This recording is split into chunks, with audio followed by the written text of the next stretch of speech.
Hi, this is Fred Barsing with 401k TV, and we're here with Warren Kollmeyer, who is the CEO of Boston Research Technologies based in San Francisco, or at least Warren is. Welcome, Warren.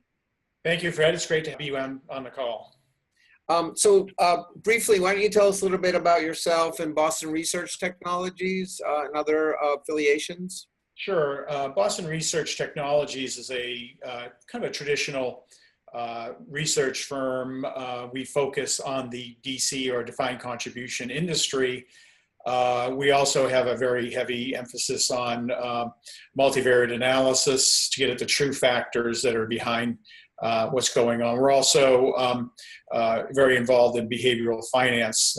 I'm Chief Behavioral Finance Officer also of the National Association of Retirement Plan Participants. So Warren, we're going to start a series here about what's working in defined contribution plans on their education and financial wellness programs. So before we get into some of the example of what's working, let's talk about what's not working and what are the issues fundamentally with education in 401k and 403b plans. Sure. The fundamental problem is in behavioral economics, we refer to it as the curse of knowledge. That is, we don't know what it's like not to know what we know. And a lot of times that shows up in the education as it being riddled with jargon that people just don't understand, and it causes them to become frustrated and disengage.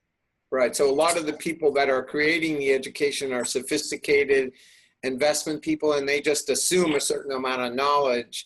Can you give us examples of things that are assumed in education, but really people don't understand?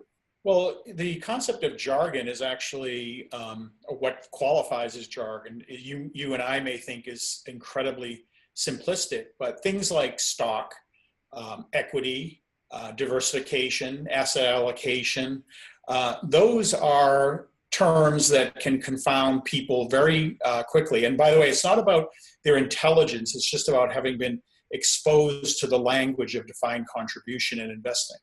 Right.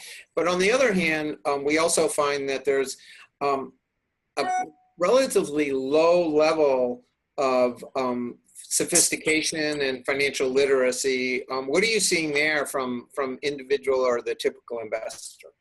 Well, we study financial literacy as well as a more subjective assessment. That is, how do you think you are with respect to knowledge? And we find that financial literacy is quite low. On an 8-point or an 8-question scale, we find that the average or median is around 3 to 4 correct answers. And these, to you and I and to your viewers, these questions would seem quite elementary, but not so to the participant. Right. And so what it seems like the solution is to make and to change the education, because raising the level of financial literacy overall is sort of like trying to boil the ocean. It's not going to happen anytime soon, right? Right. There's a target level of knowledge that people have to make a decision.